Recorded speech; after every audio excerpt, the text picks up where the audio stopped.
Untuk slide ini kita akan membincangkan dua jenis tenaga, iaitu tenaga keupayaan graviti dan tenaga kinetik. Bagaimana perubahan tenaga keupayaan graviti kepada tenaga kinetik yang dikaitkan dengan prinsip keabadian tenaga.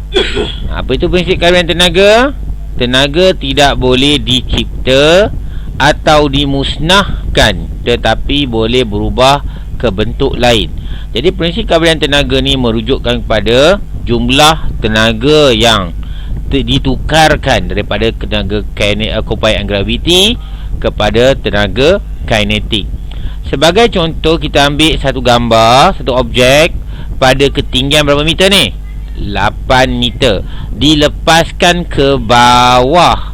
Apabila objek dilepaskan ke bawah, didapati objek ini mengalami pengurangan apa? Ketinggian.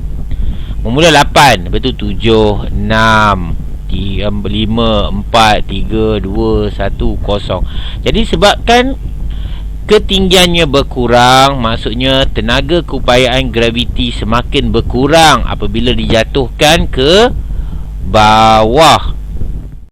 Untuk tenaga kinetik pula, apabila objek ni dilepaskan dari keadaan rehat, biasanya hal laju awal dia berapa? Kosong kan? Bila lepas rehat, lama-lama hal laju semakin bertambah dan hal laju yang paling maksimum ialah hal laju sebelum menyentuh permukaan lantai, menghentam lantai. Itu adalah laju yang akhir ataupun hal laju maksimum. Maksudnya daripada atas ke bawah tenaga kinetik akan bertambah. Daripada atas ke bawah tenaga keupayaan graviti akan berkurang. Jadi saling menokok. Kita akan ceritakan pada kedudukan P, Q dan R dan beberapa kiraan yang ada dekat sini.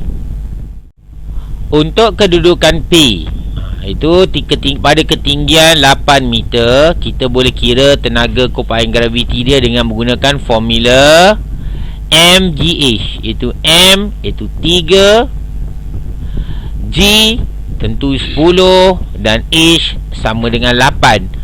Pada ketika ini tenaga keupayaan graviti adalah paling maksimum, paling tinggi, 240. Dan pada ketika ini juga objek dilepaskan dalam keadaan rehat. Jadi berapa tenaga kinetik kamu rasa di sini? Jadi berapa hal laju sini? Hal laju sini dianggap kosong kerana dilepaskan dalam keadaan rehat. Jadi setengah MV kuasa 2. Jadi V pun jadi kosong. Sebab laju awalnya kosong, tenaga kinetik menjadi kosong. Jadi jumlah tenaga yang terhasil ialah jumlah tenaga keupayaan graviti 240 tambah dengan kosong joule akan mendapat sebanyak 240 joule. Okey, pada kedudukan Q pula, tenaga keupayaan graviti kita boleh kira lagi sebab Q dianggap di pertengahan perjalanan. Jadi ketinggiannya adalah 4 meter. Jadi kita guna formula mgh ataupun M sama dengan 3 juga, G 10H jadi 4. Jadi kita darab, kita akan dapat 120. Ataupun kita buat senang saja, tenaga kinetik 240 di pertengahan jalan dia akan dapat 120 joule. Mana lagi hilang 120 joule ni? Mana hilang? Dia akan hilang. Tenaga 120 joule ni telah berpindah menjadi tenaga kinetik. Sebab pada ketika ini bola itu mengalami sesuatu hal laju yang tertentu. Jadi tenaga kinetik pada ketika Q ni juga sama dengan 120 kerana kehilangan tenaga keupayaan telah berpindah menjadi tenaga kinetik. Sebab tenaga boleh berubah ke bentuk lain. Jadi jumlah tenaga adalah sama dengan 240 joule. Okey, pada kedudukan R pula, kita dapati ketinggian sudah menjadi kosong kerana bola itu sudah hampir mencecah menghentam lantai. Jadi kita menganggap H sama dengan kosong. Jadi tenaga keupayaan graviti menjadi kosong. Dan pada ketika ini inilah hal laju yang paling maksimum yang dihasilkan oleh bola itu, iaitu mempunyai tenaga kinetik yang paling besar. Jadi tenaga kinetik dia adalah hasil daripada tunggu keupayaan yang hasilkan tadi 240. Semua ni telah berpindah ke sini.